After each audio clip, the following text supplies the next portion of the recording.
जिस चीज से मोहब्बत होती है उस चीज में मेहनत का पता नहीं चलता। नौकरी करने वाले 8 घंटे से पहले ही 7वें घंटे में ही घड़ी देखने लगते हैं। बहुत चला हूं तेरे ऊपर, देख तेरी औकात लगा। क्या लेके आए थे, क्या लेके जाओगे? तेरे पास साइकिल की औकात नहीं और तू। और मैं आपसे कहता हूं कि जहां दुनिया की कोई चीज काम नहीं आती वहां आपको पता है आप कितना भी पैसा कमा लें, सिर्फ पैसों से सम्मान नहीं मिलता। बहुत अमीर लोग सम्मान तब मिलता है जब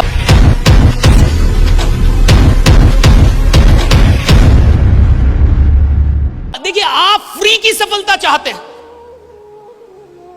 दिक्कत यह है कि इस टेक्नोलॉजी की दुनिया में इंसान आराम से सफल होना चाहता है।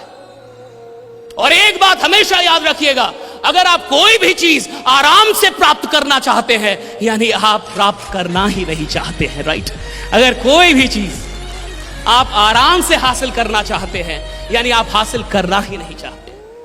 जिस चीज से मोहब्बत होती है उस चीज में मेहनत का पता नहीं चलता। जिस चीज में सच में मोहब्बत है आप जितनी मेहनत करेंगे उतना खुश हो जाएंगे। अगर आपकी मेहनत से आप थकते हैं आप मजदूर हैं। अगर आप इधर यात्रा करके आए ना और थक गए ना, मजदूर हैं अभी आप। You have a labour mindset. You work for 8 hours and you got tired. You have labour mindset. नौकरी करने वाले 8 घंटे से पहले ही 7वें घंटे में ही घड़ी देखने लगते हैं। They get tired। धंधा करने वाला रात 2 बजे धंधा करता है, वो पूरी ऊर्जा के साथ वो काम कर रहा है। रात 3 बजे वो अपने कंपनी में काम कर रहा है। अगर मोहब्बत होगी तो मेहनत थकाएगी नहीं, और अगर मोहब्बत नहीं है तो मेहनत तुम्हें कभी बड़ा बनाएगी भी नहीं, राइट? ये हमेशा याद रख। मोहब्बत चाहिए। कहां से मोहब्बत कितनी? मुझे बोलना था साहब, मुझे एक बात समझ में आ गई थी। सर ने कहा था कि जिंदगी में जो कुछ भी पाना चाहते हो पहले देखो कि तुम्हें मिल गया है। और यही मोइनुल हक स्टेडियम पटना के अंदर मई और जून का टाइम, जुलाई का टाइम, कुत्ता भी नहीं होता था और मैं जाकर वहां बोलता था, ladies and gentleman, hi this is Ashish Kumar Tiwari, इसमें टुडे। उधर से कोई उसको लगता पगला गया क्या? ना लेडीज ना gentleman. 2010 I was in Nasik, Maharashtra on the stage of facing 30 and 40,000 people, right? 2010 में 40-50 हजार लोग और मैं बोल रहा था, ladies and gentleman, hi this is Ashish Kumar Tiwari. और विश्वास मानिए, सफलता आनंद नहीं देती। सफलता आनंद नहीं देती। सफलता के लिए जो संघर्ष किया गया है वही संघर्ष आनंद में परिवर्तित होता है। आपको संघर्ष याद आता है? आप जब संघर्ष करके, जब इंसान 10 साल रोड पे चल के और 11वीं साल में अपनी कार लेगा ना साहब, तो जब वो कार निकालने जाएगा तो उसकी आंखों में आंसू होंगे। और जब वो कार रात में चलाएगा ना तो कभी कार वहां रोक देगा और रोड पे पैदल चलेगा थोड़ा, और पैदल जब चलेगा तो वो रोड को याद दिलाएगा, बहुत चला हूं तेरे ऊपर, देख तेरी औकात लगा दी, ये देख कार खड़ी है मेरी, राइट? उसका मजा अलग है। जब आप मेहनत करके कोई चीज लेते हैं उसका मजा, क्योंकि मेहनत में आनंद है। आपको लगता है उपलब्धियों में आनंद है, उपलब्धियां तो क्षणिक आनंद देती है। जो परमानेंट आनंद है वो तो संघर्ष का है। और मैं आपसे इतना कहूंगा कि इस मौके को ऐसे मत जाने दीजिएगा। जिंदगी में कई मौके आए होंगे और हाथ से निकल गए होंगे। इससे पहले भी आप कहीं जुड़े होंगे और छूट गए होंगे। इससे पहले भी कुछ ट्राई किया होगा और नहीं हुआ होगा, राइट? मैं चाहूंगा कि इस मौके को ऐसे हाथ से मत जाने दीजिएगा। जो बहुत अच्छा काम कर रहे हैं, क्योंकि वो काम करने की नशे में है। और सफलता एक नशा है, दीवानगी है। अमीरी एक दीवानगी है। अगर आप अमीर बनने के लिए अपने अंदर दीवानगी नहीं पैदा कर पाए हैं, जुनून नहीं पैदा कर पाए हैं, तो पैसा कभी नहीं आएगा आपके पास। शांति आएगा, शांति आएगी। और भारत में सिर्फ शांति ही है।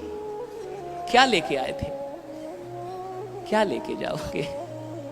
आत्मा अजय अमर है। और मुझे लगता है ये तब बोलना चाहिए था जब अकाउंट में 5 करोड़ रुपया हो कि मैं पैदल इसलिए चल रहा हूं ताकि पर्यावरण में धुआं ना फैलाऊं। तेरे पास साइकिल की औकात नहीं और तू आदर्शवादी इंसान बन रहा है, ये सही नहीं है। Logics should not be used to defend your weakness. अगर तर्क का इस्तेमाल अपनी कमजोरियों को बचाने में आप कर रहे हैं तो आप खुद को मूर्ख बना रहे हैं। बी रिच, अगर आप किसी ऐसे सिस्टम के साथ जुड़ के करोड़ों रुपए नहीं कमाते हैं, आपने बेईमानी की साहब। अगर आप ऐसे सिस्टम के साथ जुड़ के अपने सपनों को पूरा नहीं करते, आपने बेईमानी की साहब। You were dishonest. मेरे पिता ने मुझे एक बात सिखाई, हमें विरासत से दो चीजें मिली, मैं आपको बताता हूं। पहला, पापा ने बोला मेहनत करना बेटा, जो भी काम करना मेहनत करना, क्योंकि इंसान की इज्जत नहीं होती, उसके काम की इज्जत होती है, तो मेहनत बहुत करना। Right, he told me this. The second thing he taught me that remain honest, ईमानदार रहना, 2 रुपए कमाना ईमानदारी से कमाना, बेईमान मत बनना। सो बी ऑनेस्ट, जो भी काम करना 100% करना, वरना मत करना। और मेरी मां ने मुझे सिखाया रिमेंबर गॉड, ईश्वर को याद करते रहना। और मैं आपसे कहता हूं कि जहां दुनिया की कोई चीज काम नहीं आती, वहां खुदा काम आ जाता है। राइट, वहां ईश्वर काम आ जाता है। I have these 3 assets in my life: honesty, hard work and God. And I want to give it to you, right? Remain honest. आप यहां बैठे हैं, 100% बैठे हैं कि नहीं? This is honest. आप किसी को सुन रहे हैं, 100% सुन रहे हैं कि नहीं? This is honest. आप अपना काम कर रहे हैं, 100% कर रहे हैं, This is honest. आपने तालियां बजाई, 100% बजाई, This is honest. हर छोटी चीज आपकी ऑनेस्टी को डिफाइन करेगी। ऐसा कभी नहीं होगा कि कोई इंसान जिसका कमरा बहुत खराब है उसकी जिंदगी बहुत सुंदर हो, ऐसा नहीं होगा। जिसकी जिंदगी अच्छी होगी उसका कमरा भी बढ़िया मिलेगा आपको। राइट, छोटी छोटी चीजों से पता चल जाएगा कि इंसान कैसा है, उसकी जिंदगी कैसी होगी, उसके विचार कैसे होंगे। मैं चाहता हूं कि आज जब आप यहां से जाएं तो एक आग लेके जाएं, वो बातें लेके ना जाएं जो आपको दुखी आत्मा बनाती है। मैंने आज खाना नहीं खाया because I was late, not late for the session. I arrived here around 11, but I started doing chanting. So because I did not do chanting, I did not eat.